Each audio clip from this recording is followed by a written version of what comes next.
Welcome to the Badlands, a place I don't think I or anyone I'm going to talk to expected to be. My name is Jared, and for the last 9 months, I've been an out-of-work ad agency senior suit. My last role was the Regional Client Service Director at Grey Singapore, delivering work around Southeast Asia and India. I returned to London last year, fully imagining I'd been in another agency fairly quickly, as had been the case over the last 2 decades, but not so much this time. So I found myself wandering the Badlands. In these 9 months, I've noticed a few odd things in our industry, and I've also noticed a surprising amount of ex-colleagues and clients all in a similar position to me. So I thought it might be helpful and maybe interesting to talk to some of these people, to see how they're doing, discover their experiences, understand what they're looking for, and maybe shine a light on them and their talents, but most importantly, check in with them, as it's a lonely experience being in the Badlands. So please welcome Cath Bosson. Cath is a senior marketing leader in Sydney, Australia. She's had quite a switchy career between agency and client side, working at some of the world's biggest agencies and some of Australia's biggest brands. It turns out we actually know a few of the same people in Australia.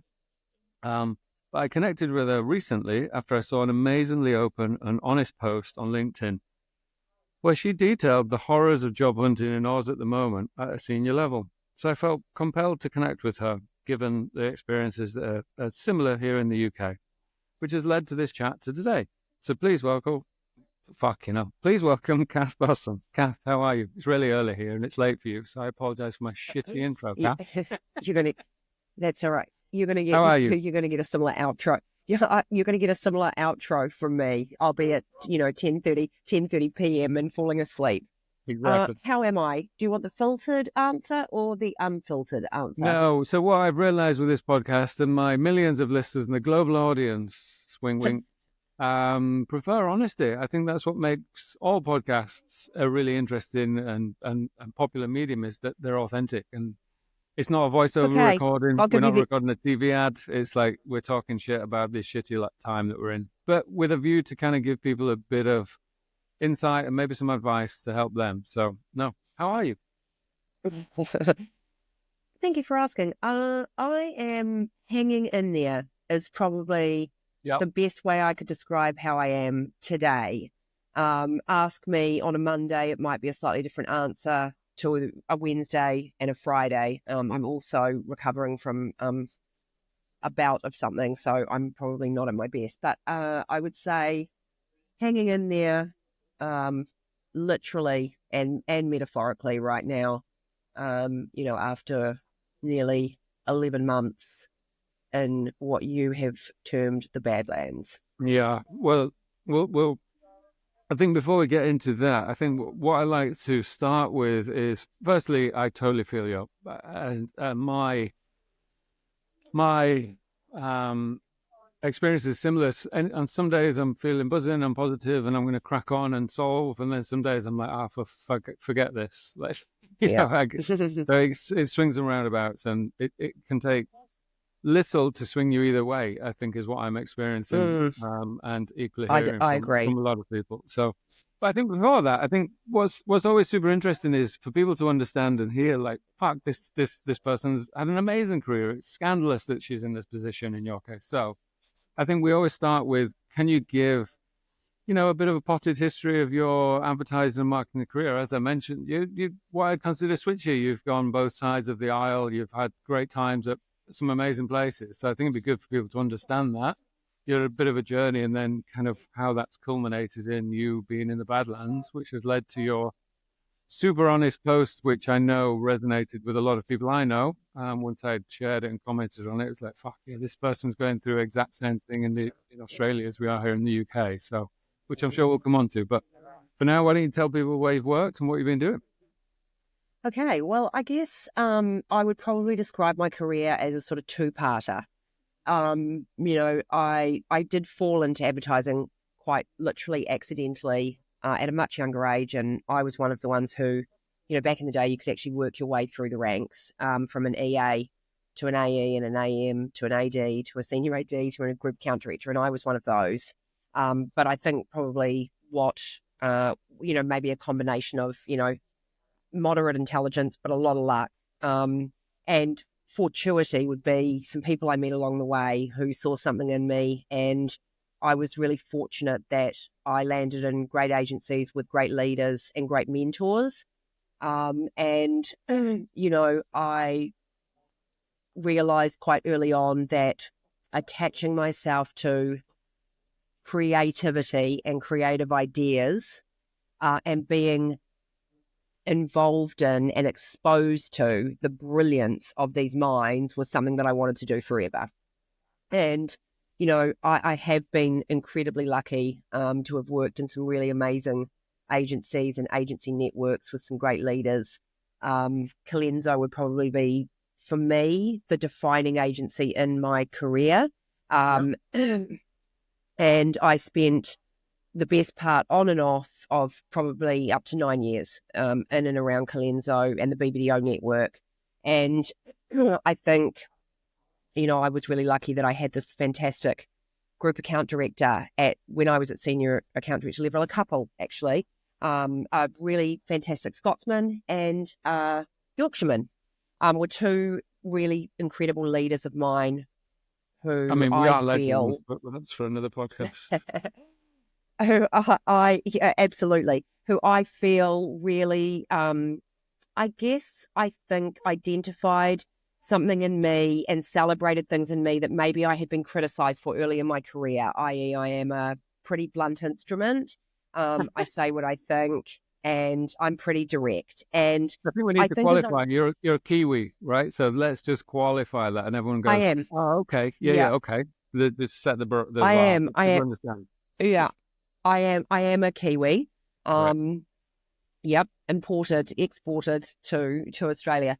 So, but this is all still happening in New Zealand, and I think that as a woman, in a lot of agencies, and potentially maybe previously, and hopefully not so much now, because there are some fantastic female leaders in agencies over here in particular, but it was sometimes tough being a woman who spoke her mind. However, I think for me, the things that changed the course of my career were people who celebrated that about me and didn't try and dim that light.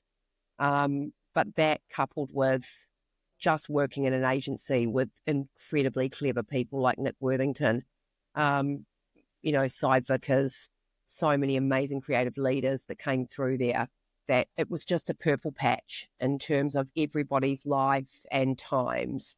The culture of the agency was brilliant.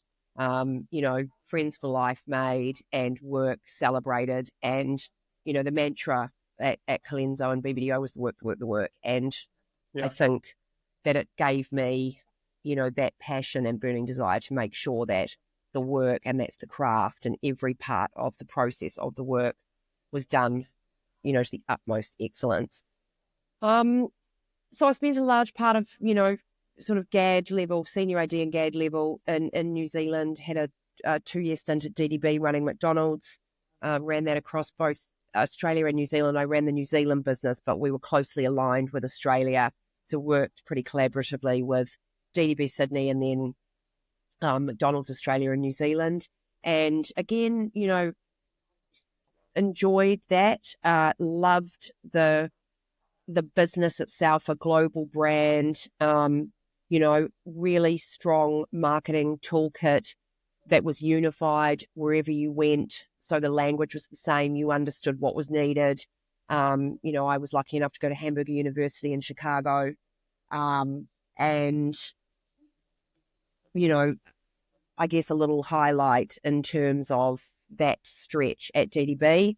I then kind of ended up back at Colenso briefly before being moved over to Sydney, which started kind of another chapter, and ran a couple of pieces of business from Clemenger, Sydney, over the course of 3 years between 2016 and 2019, or end of 2018. And then someone who'd been really instrumental, I guess, in my career development. And I probably won't name names today. That's fine. I think, one, I haven't got any of their permission. Two, probably not necessary. See, this is why it's good. But, it's good doing these someone who's been really instrumental, a mentor to me. Sorry, I was going to say, this is why it's good doing these episodes with Suits, because you know all about clearance and It's just, What? don't. I'm losing you. I just lost you there. It's okay. We carry on. I lost you there. Go for Okay. it. Carry on. Don't say people's names, basically, is it? Yeah. Yeah. So yeah, and by that stage, this person had gone from running a very large agency overseas to CMO in a local market here, and asked me to join the business in a role that utilized the skills that I had developed through years of slogging in agencies. And he was building an organization, a marketing organization within the wider org at IAG, and was bringing a really good blend of agency and client side and, purer marketers together, and allowing us to be able to do work end to end with the partnership of obviously agencies for the bigger pieces of work.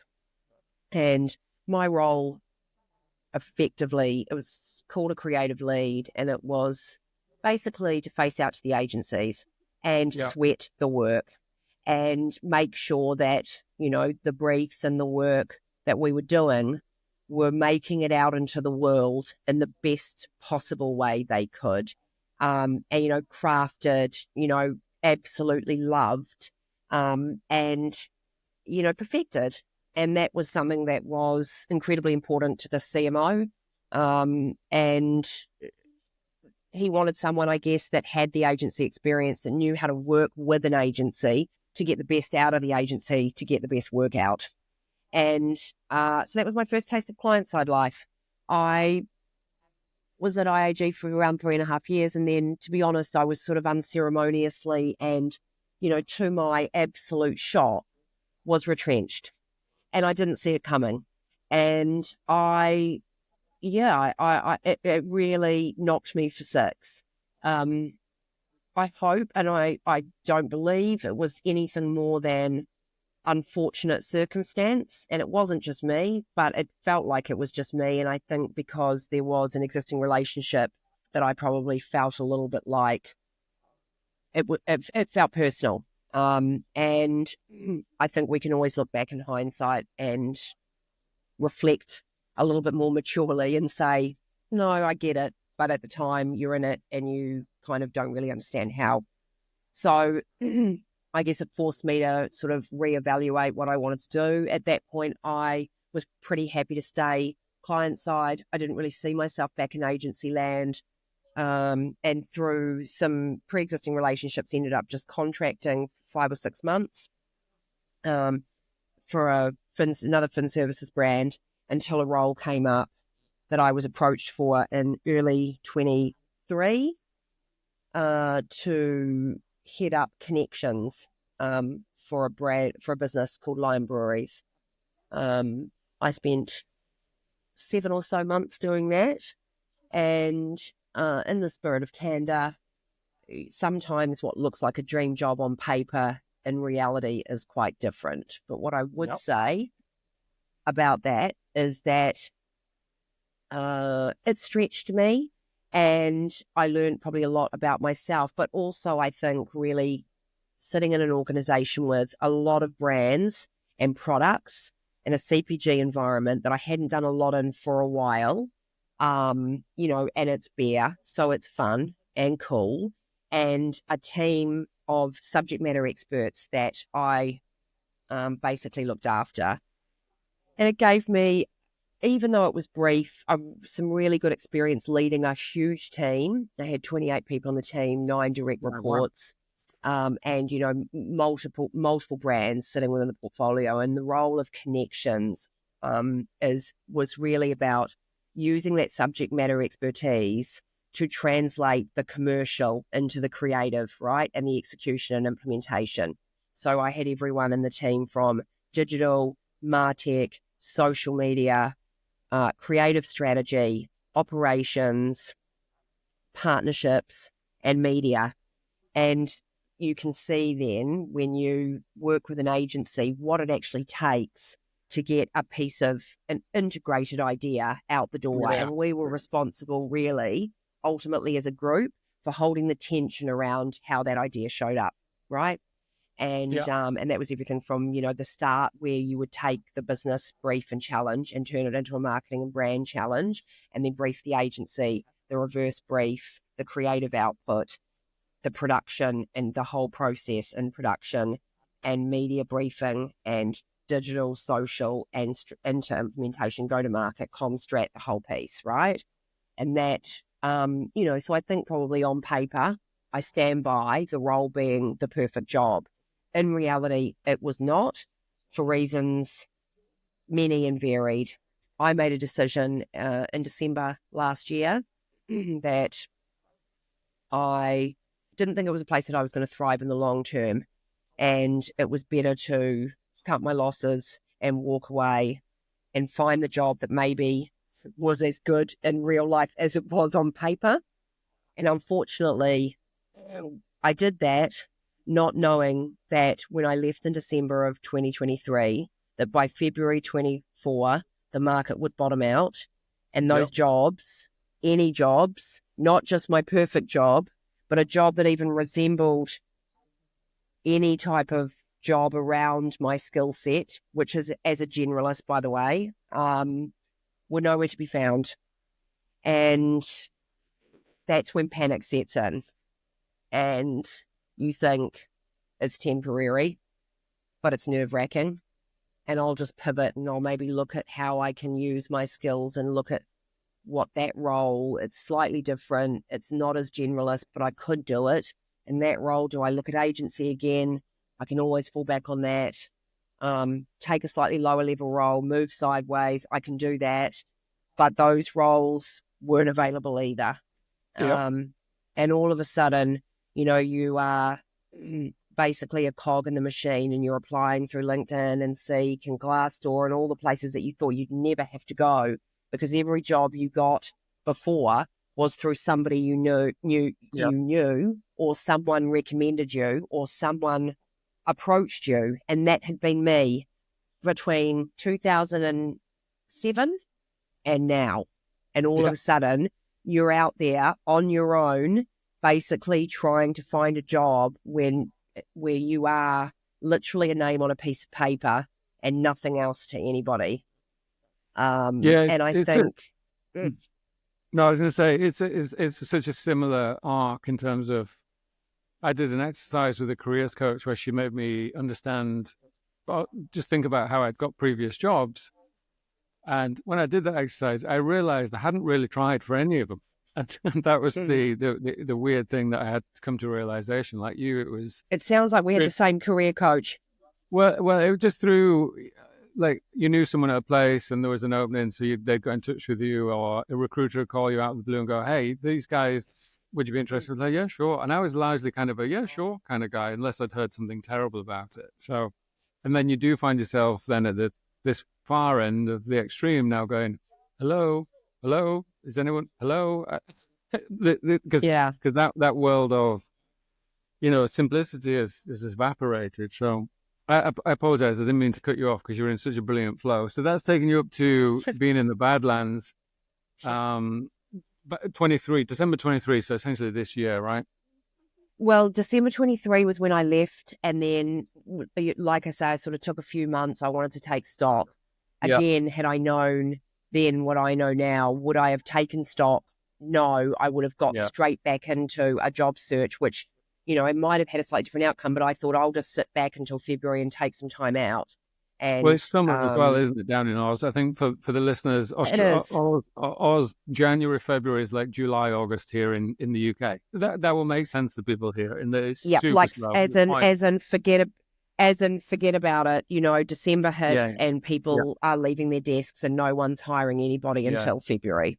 Yeah. So I was realistic about that, but then I thought it would pick up, and that's, I guess, the pitfall of an assumption, one of many assumptions that have made an ass out of me, for sure.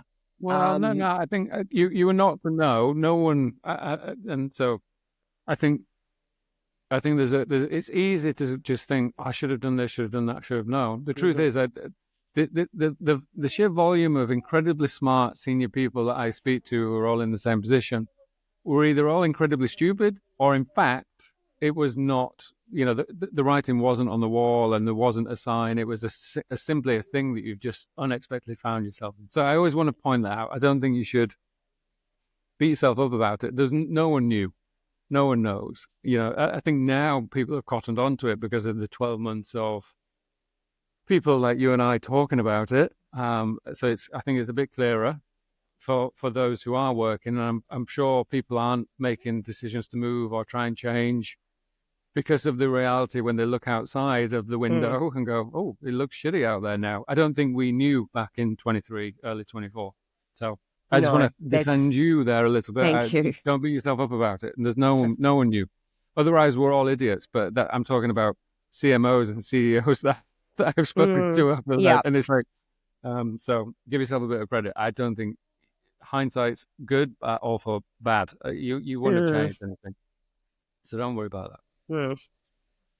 So you ended up, honestly, the kind of December, January thing is essentially the same as me going, you know what, I'm going to dial it down in July and August here because it's pointless and it becomes really frustrating because equally it's school holidays here and it's summer and same thing. So I guess post that, so you're back in February, March this year. Is that when you clearly have realized, something's weird, something's going on? Yeah. And yeah, I think it's always interesting for people who listen to this to hear not sad stories or shitty stories, but just in a sense of actually it's not you, as in the listener who might be also out of work, and it's not Cath's fault, and it's not the person listening's fault. There's a thing going on at the moment, a bit of a correction globally. The marketing advertising industry is going through its much needed evolution, and we just all seem to be part of that change, but unfortunately that part is shitty for us. So from a job hunting perspective in Oz, can you give people a bit of a sense of what that's been like? From are there roles shitty, are the roles over indexed from a job title point of view and a shitty salary point of view? Like what have you noticed? And then we'll kind of get to your LinkedIn post, which is where I just went, if this person's experiencing the same thing as we're all experiencing here. So if you can give people a sense of what that's been like. Yeah. So I think probably when I sort of thought, okay, I'm ready to dip my toe back in the job market, I talked to a couple of recruiters that were recommended to me. And, like you, I hadn't really had to do that. I'd always been referred in or recommended or poached. So I thought, well, I know there's hiring freezes around a few corporates and people I knew. So I thought, well, I'll put my own work boots on and go out and talk to a couple of recruiters. And the overriding thing I was hearing in February and March was, yikes, probably not going to, there are hiring freezes in all the big corporates, not just the big corporates, everywhere, agency side, the global holding companies, and then client side, the big, whether they're global or regional or local corporates are all, in hiring freezes. And I'd hear this from people that I knew within those organizations too. And so the recruiters that I was talking to were saying they were either too inundated to even have a conversation with me, right? So someone would be recommended to me, a particular recruiter. I'd drop them a note on LinkedIn and say, so-and-so suggested I reach out, introducing myself. Let me know if you've got a minute, I'll flick my CV. Didn't even want my CV on email.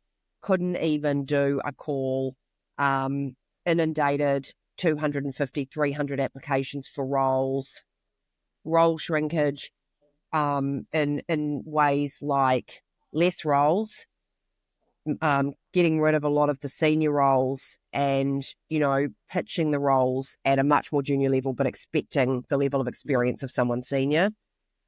Money taking a massive dive, so salaries dropping, role specs not changing, but titles dropping. Yeah.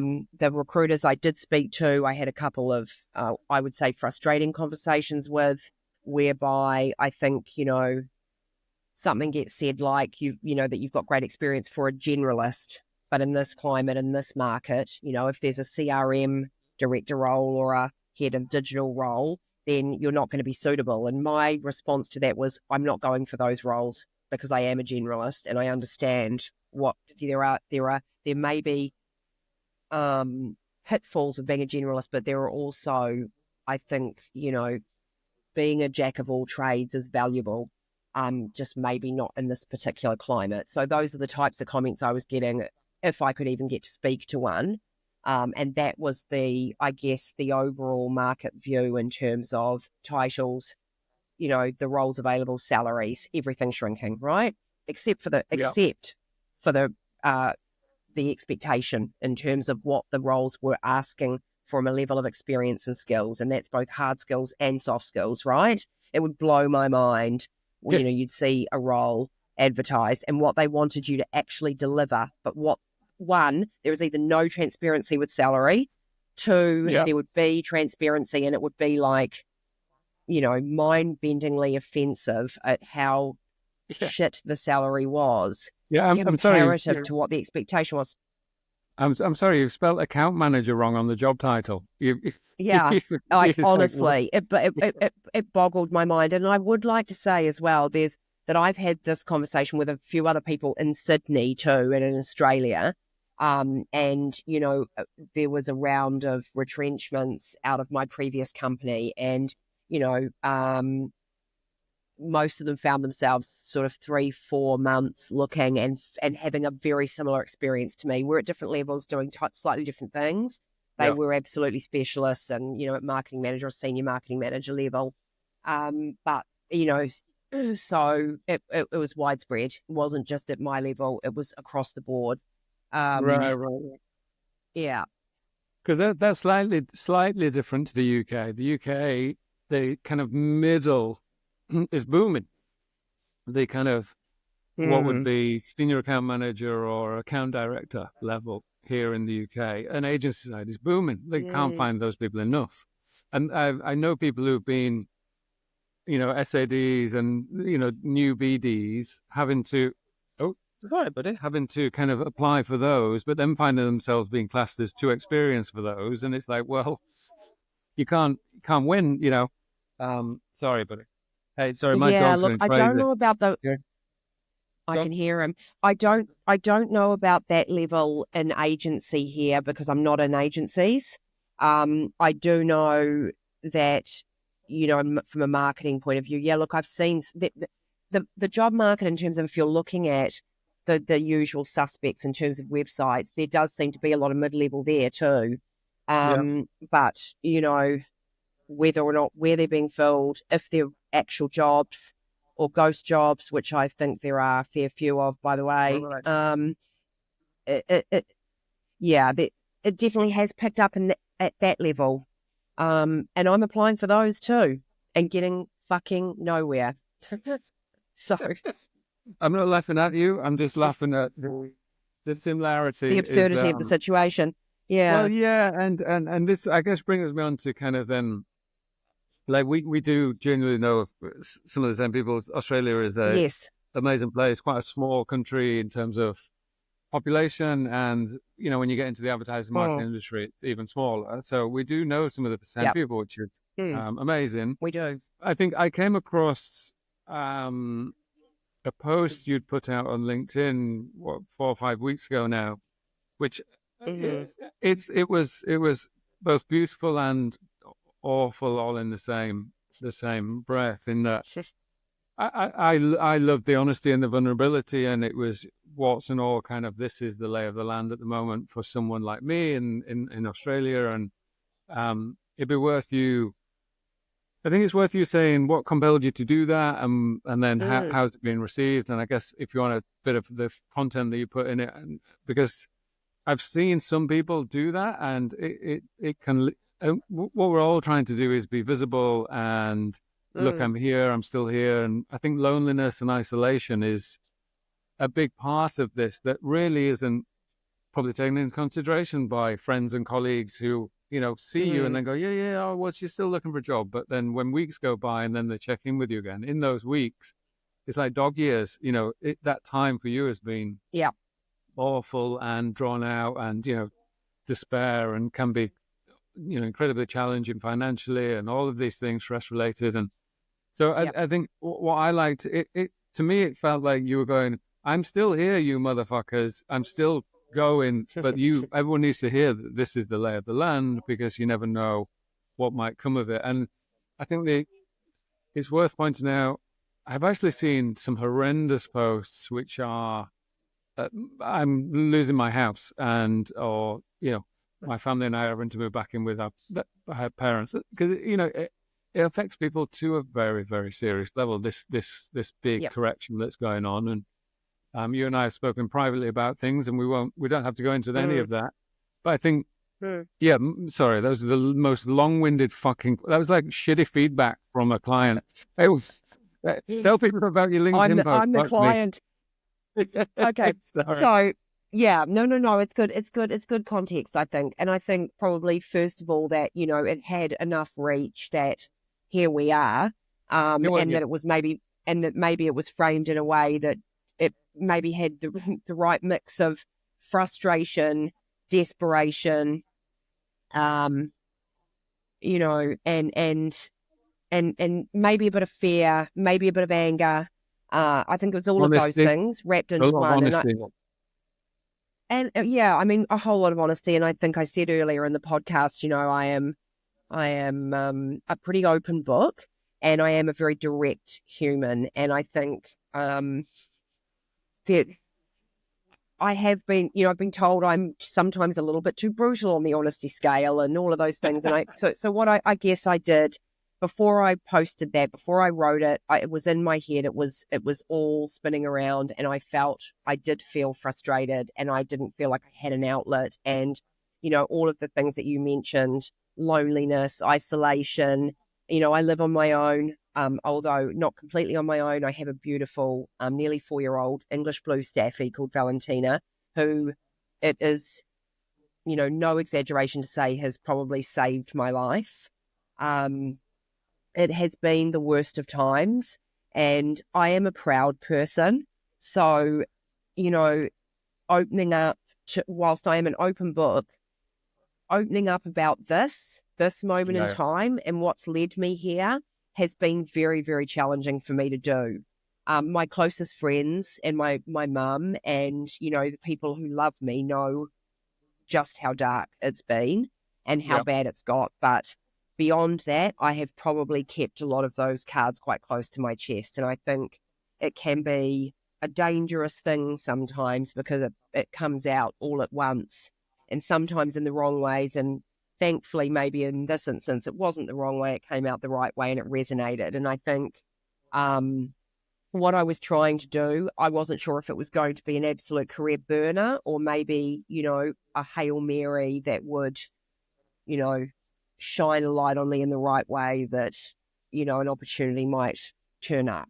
It wasn't even, to be honest, I wasn't even thinking, I hope I get a job out of this. I was just thinking, I want to be heard. I want people to know how fucking hard it is right now for those of us in this situation. And I didn't just speak for myself. Yeah. I was speaking on behalf of a couple of people I know in a similar boat, and, who have shared frustration with me, and who have gone about things in a different way than I have, because they are on LinkedIn, they're networking, they're posting, and they're being active. And I had not been, out of shame and out of pride. And I think, so I just went, no, fuck it, and wrote what I wrote, and tried to capture a little bit of the frustration, some of the experience I'd had being ghosted, going through a process, getting to the end of the process and hearing nothing, hoping that was the one. And even though it wasn't even one that I really wanted, I needed it to be one for now, for my financial health and for my near future kind of professional health, and probably a little bit for a lot of other types of health, mental health, emotional health, you fucking name it. And, months and months and months of, the odd offer of help from a friend to network or do something, and it not happening, and feeling annoyed by that. I guess, that those little shreds of hope that you get when people say, oh, I'll try and put you in touch with so-and-so, or, I'd love to help you and I'd like to do this, and then don't. And all of those things at once, I think. So it was really my expression, I guess, of both the situation I'm in that I want to get out of, and also, speaking, I guess, up for some people that I know and care about deeply that are in a similar boat. Yeah, well, look, it struck a chord with me when I read it. I was like, well, hang on, this person's just written my post. I could just literally copy and paste this. And I do know a few people who are in a similar situation to us. And when I shared that and showed them it, and I even spoke about it in the pub a couple of nights after you posted it and stuff, it was like, for me, it's crazy that this is equally that, there's such a mirror. It's such a similar thing going on in a number of markets. I've spoken to people in India, I've spoken to people in Singapore, Australia, North America. It's kind of a global thing that's happening at the moment. We're all in the shitty storm, the eye of the storm at the minute. And so I kind of just want to thank you for putting it out, because I know how hard that shit is to put out. My podcast was largely my version of, I felt slightly invisible and like you, loath to be putting shit on LinkedIn and all that type of stuff. So I've weirdly found a stupid thing that I can say every week. Hey, there's a new thing, LinkedIn crowd. Remember, I'm still unemployed, is largely what it's doing on LinkedIn for me. Because it's soul destroying, and I equally hear you on the pride thing, and you kind of. I spoke to someone just yesterday, a CMO. 25-year career at just the biggest fucking brands you've ever heard of. And he's in a similar position now for the last 5-6 months. He's terrified of putting his open to work thing on LinkedIn because of the pride. Yeah, same. I was like, so am I. Yeah. And it's, I understand how those little things can trigger, both ways. There's no right or wrong. It's just a personal thing. It's your choice. Do whatever you want. But it's such a hard thing that people need to talk about more, which is why I do these chats a little bit, so we can have this chat and go, yeah, fuck it. It's just, I need to say this shit, because if you don't, you carry it and it's not healthy. Absolutely, and it hasn't been healthy, and I'll admit that, and I think probably the reaction to it, if I can touch on that a little bit, yes, please. Was so heartwarming and heartbreaking in equal measures would probably be the way that I would sum it up. I like two halves of everything. I like even numbers. So I would say the heartwarming part was that, interestingly too, that the advertising fraternity that I was a part of for a long time, a lot longer than I've been on the marketing side, that's only been the last 5 years. And so the 20 or so before that, maybe slightly less, the advertising fraternity stepped up and started to endorse me and send the most beautiful posts, the most beautiful responses. Right. People from my, checkered history, I would say probably the lion's share I would put down to my Colenso peeps, but also Clems, and more broadly than that, even my DDB days. Because I would say one thing I do really pride myself on and have always is the strength of the relationships that I've built. That's something I think that people, you can't do advertising without people. People are the business, and whether those people are people you lead, or whether they're people that have led you, or people that you stand beside in whatever capacity it is, you are nothing without those people around you. And that has never been more obvious than the responses I got to the post, of endorsement, almost references, and so beautiful. And I would be lying if I said I didn't sit and sob at some of the things that were said to me, and the love that was shown to me was really, really lovely. And then I guess the heartbreaking part, and also just even, I'll go back to it really quickly.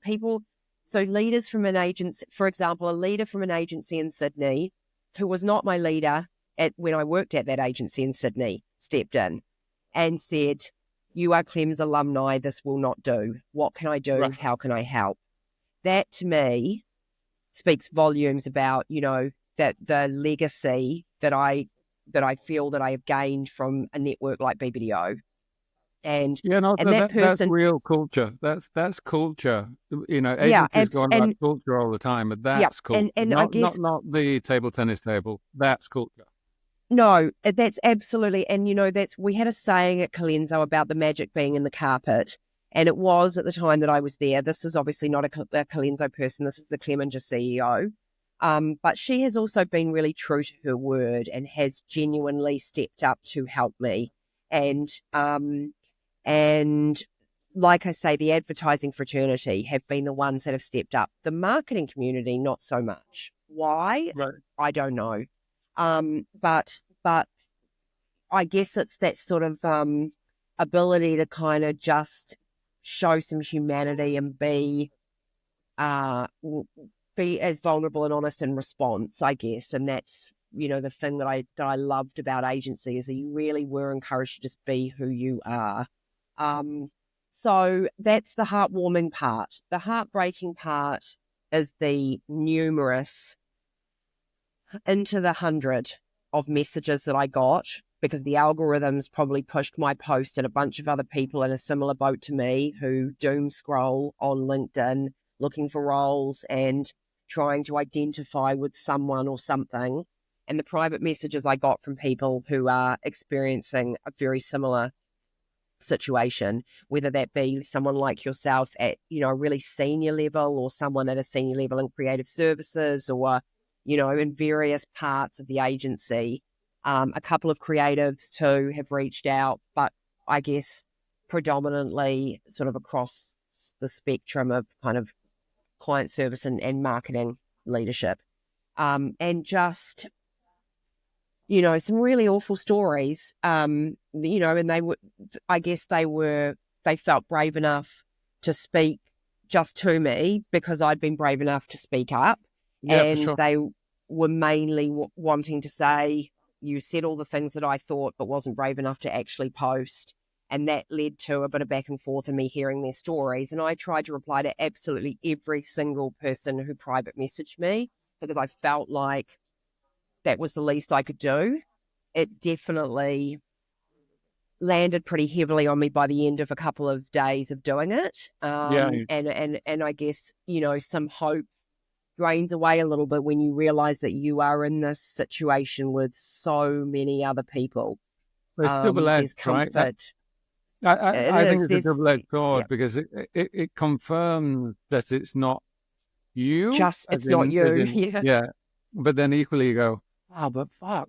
Because the funny thing is, when I first got into the kind of job hunting thing, I saw two ex-colleagues who were my peers, same level at various agencies, who are, the same level as me now, were equally out there. And I was like, fuck, they will so get the job over me. Like, it's like so worrying that there was so many of these people and talented people.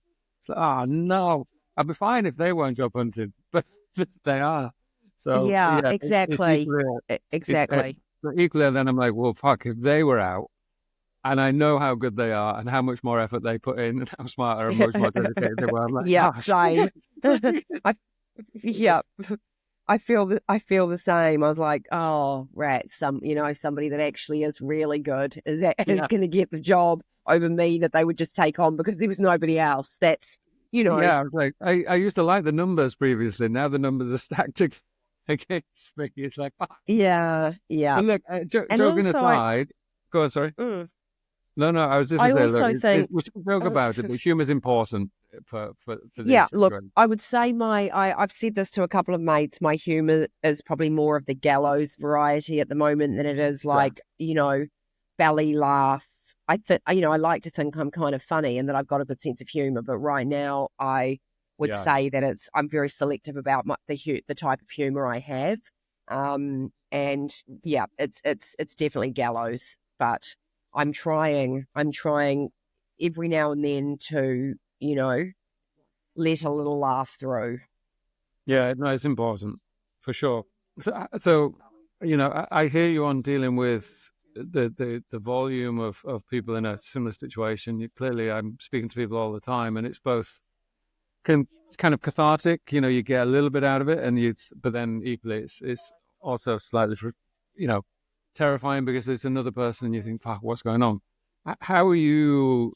I think one of the things that I like to try and get across in these episodes is the importance of looking after yourself, and like how you're dealing with health and mental health and things. Are you doing something specific? I know you mentioned your dog, and that must be keeping you sane. But how are you managing that side of it?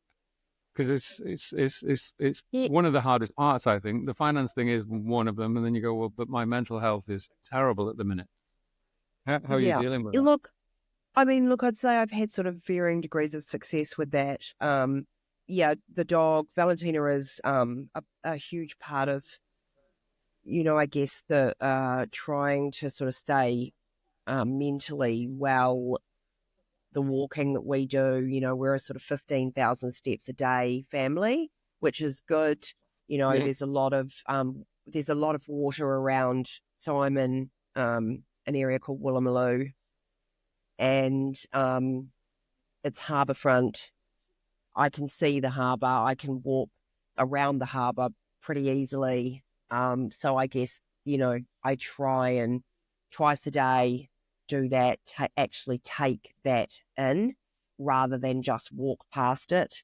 Because, sometimes when the dark thoughts creep in, it's about, okay, just try no thoughts, try to just digest the surroundings, pay attention to the dog. I don't look at my phone. When I'm at the park, that's a commitment I make. She's very active, so I'm constantly chasing her and a ball. I've actually got a lot of joy out of desert island discs.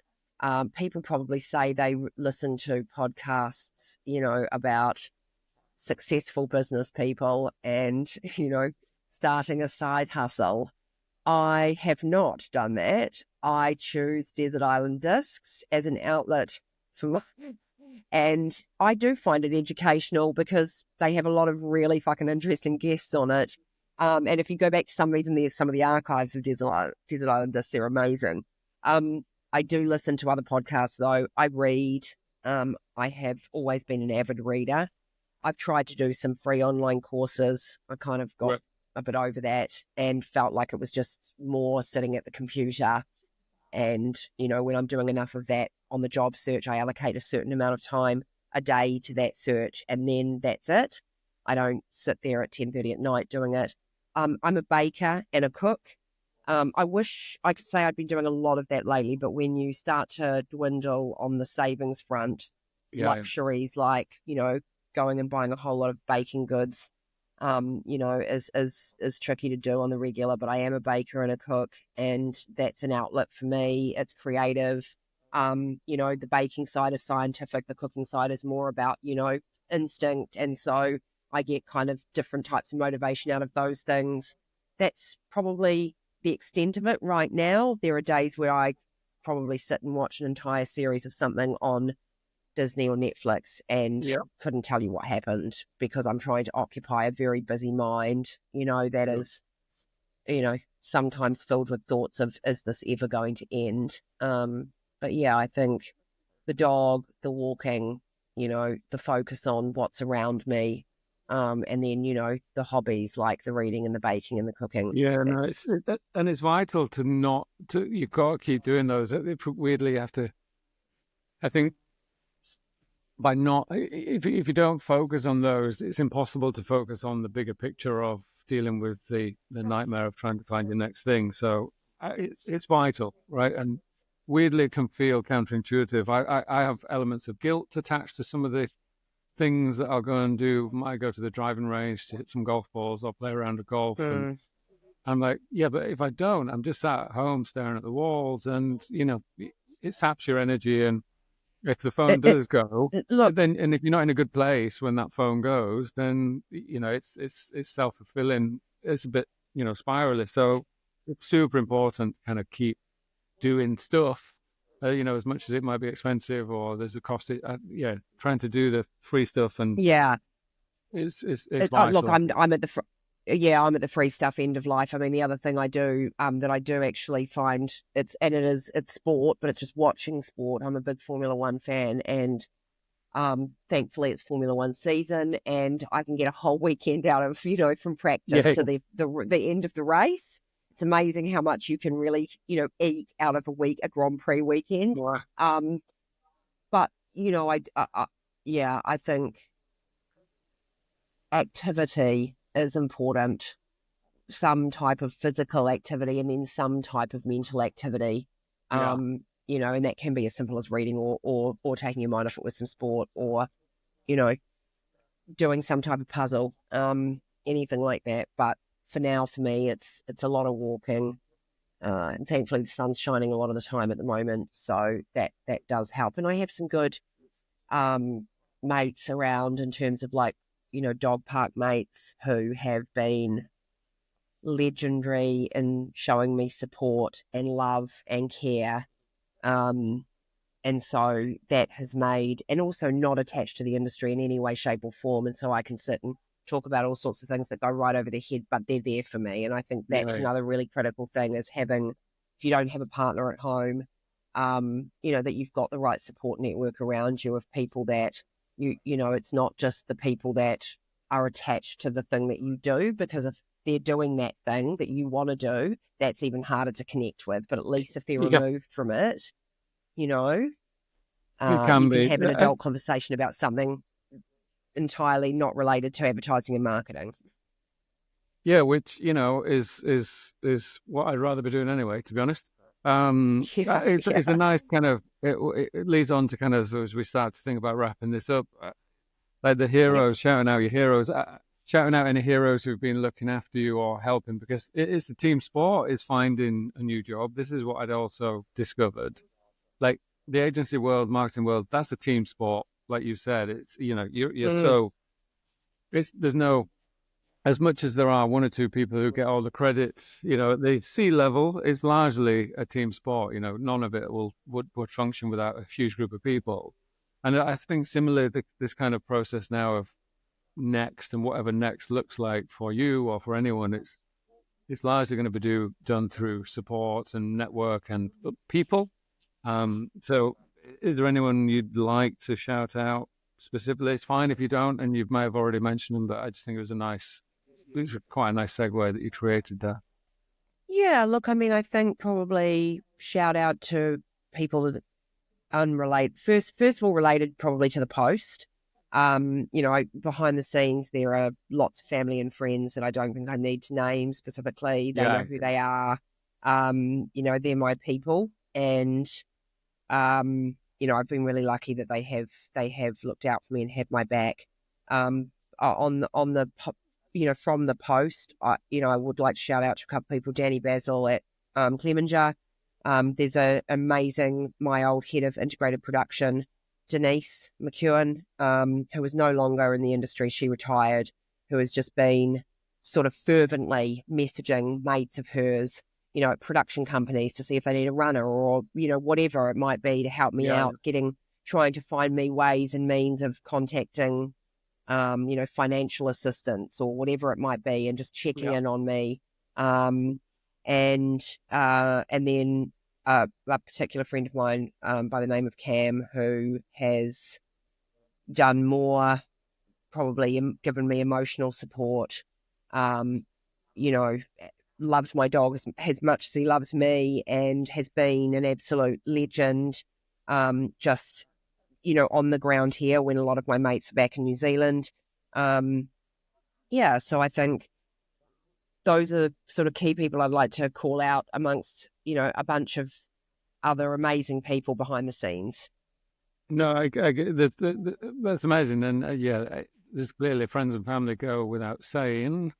And it's funny how the kind of kindness of some of these people, that Jenny or Denise, who you mentioned, like that type of stuff goes such a long way when you feel like super isolated. It's like, oh my God, there are people out there trying to help, and it goes a long way. So if you do see people in a similar position, don't be afraid of just trying to, Yeah. even if you don't think this might not go anywhere, even just the effort sometimes is like a big, this person tried to help. But, even if you preface it with, I don't think there's anything, but you know what, I'll introduce you to this person, because you never Yeah. know.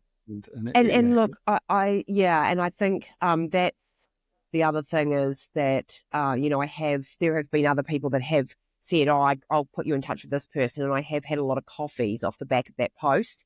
But I've had people be very transparent. I want to buy you a coffee, because I think I said something in the post like, if you say you want to help, then help, right? Yeah. If you can't, that's Yeah, yeah. okay, Yeah. right? We're not expecting you to be our silver bullet. But if you say you want to, then do it, or don't offer. Give that person a bit of work for a week, cleaning out the digital folders that are always a total shit show in any agency and marketing organization, or buy them a coffee. And I had so many offers of coffee from people that said up front, I don't have a job, but I want to take you for coffee. I'm caffeinated up to my eyeballs. And and the other thing I am is reconnected with a lot of people that I haven't spoken to for a long time. It's actually this mate she's a mate. She was originally my Sam. I was the AD. She's done way fucking better than me in my career. She's an absolute legend, weapon, smart, really incredible woman, Irish woman. And blows my mind she's in a similar situation to me, because if you'd said to me, out of anyone that was going to succeed at the agency that I met her in, I would have said her. And she has, by the way. She is successful. There's nothing unsuccessful about her except her job search. That's the only unsuccessful thing about her. And we've reconnected, and she's introduced me. She's the queen of connections and has introduced me to a couple of people. So the reconnection is the other thing that I would say has been the greatest gift. Yeah, well, I totally agree. I was obviously in London for 15, 16 years, and then in Asia for 5. So I kind of not lost touch, but people change, and so coming back and then reconnecting has been super interesting and fun, and it kind of met a bunch of new people as a result of doing this. And weirdly, one of the upsides of the Badlands is the new people that you kind of meet, because we're in such little, fish bowls when you're in the agency world. Yes, it's a super tight community and it's amazing, blah, blah, blah, but it's kind of small. And weirdly, this one slight upside of this time is meeting just random, mad, interesting, new, diverse people, and you never know where that's going to end up. Where it might lead. And look, here we are, and I mean, you'd be one of those. So, yeah. Exactly, right? Exactly. Well, look, I think, would you, ordinarily, I kind of like to wrap up, but is there anything you want to kind of finish on? Is there any kind of, hey, you know what, if you're looking for a hot shot, this, that, and the other, feel free to kind of do your 30-second hire me, bitches. Like, it's ridiculous. Someone like you who can work agency side, client side. Again, I come off these episodes going, fuck, how is this person out of work? You know what I mean? It's like, because I know what it takes to do what you do, and equally when I chat with and other vice people. versa. So, do you want to, do you have a little kind of pitch? If you don't, it's fine, but No. I mean, I guess I kind of do. I mean, it's funny because I worked with a career coach like you did, right? And we spent quite a lot of time on, they call them various things, PVPs, so you value, personal value proposition, whatever it might be. And I would say, and then we talked a bit about superpowers, right? Yeah. Because if someone said to you, what's your elevator pitch when it comes to, what you do and what you're passionate about. And I would probably just say my superpower is recognizing and shaping creative ideas and connecting them to brand and business objectives, right? So I think I have the ability to kind of identify, recognize and shape creativity and the direction that it needs to go, taking people along that journey with me, and that sort of team leadership and, and not just leadership, but team partnership. To do that, that's the thing that gets me up, creativity, and the power of creativity, right? Because it is, whether it's art, whether it's commercial creativity, advertising, marketing, whatever it happens to be, it is really fucking powerful. And being exposed to it and getting to touch it and be involved in shaping that work, and seeing it out in the world is why I get up in the morning. And a role that will allow me to do that whether that's agency or in a marketing organization that sort of really values creativity, right, and its ability to build business through building the brand. That's the role that I want, and I think the role that I will be good at, and telling that the story through an organization, because I think it's an art form, being able to tell a story around a brand or a piece of work, how you shape that story, how you shape the narrative, how you then persuade people to go along the journey with you, right? And convince them that it's the right thing to do for their brand and the business. Yeah, 100%. So look, I think, well, that's great. I appreciate that. And it goes without saying, look, if anyone needs someone who can come in and sort shit out, call Cath, please. Take over a decaffeinated coffee, because I think she's caffeinated up to the eyeballs. Let's go. She's open for dog walk chats to discover new opportunities. And look, we're going to post this again, get that story out again, because I think it's so easy to forget there are a lot of people affected by this new way of. I think the industry is going through a course correction, and evolution, and the pendulum will swing back for sure. But in the meantime, there are real people affected by some of these decisions that are affecting hundreds of thousands of people in various markets around the world. I guess all markets, to be honest, if truth be told. So there are people like Cath, there are people like everyone I've spoken to, and loads of people I'm speaking to with future episodes, because what's slightly terrifying is I have like 9 episodes lined up to record, which is brilliant, but also like so ridiculous, and they're all incredibly talented senior people. So it's a weird juxtaposition that I find myself in. It's great that I've got people to talk to, but equally, I kind of don't want to have to do this. I want us all just to be back at work. Yeah, and not having to you want to make yourself redundant from the podcast and actually go back to work. Exactly. I was asked to write an article for a marketing publication here in the UK, and I've got as far as the title, which is the podcast that nobody wants to be on. That's you don't want to be on it, but you know what? Unfortunately, there are too many people who can be on it at the moment. So, look, Cath, I can't thank you enough for your time. I know it's late in Oz. The dog probably needs a walk. But actually, might not at this time. Might be sleeping. No, she's asleep. She's asleep. I can't thank you enough for your time. And yeah, your post was well received, and the people I know who've seen it have gone, "Fuck yeah, ridiculous!" It's the same everywhere. So, if anything, don't take it personally. Take it professionally. Is something that I'm very adamant about for everyone. It's not a personal thing. It's a professional thing. It's a sector thing. It's an industry thing. So.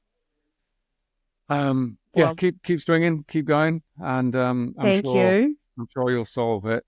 Just stay on the line a second. Don't hang up. You can go to bed in a minute, but please don't hang up. I'll just okay. I will come back on video in a second. But thank you so much for your time. Really appreciate it. Thanks, Jared. No worries.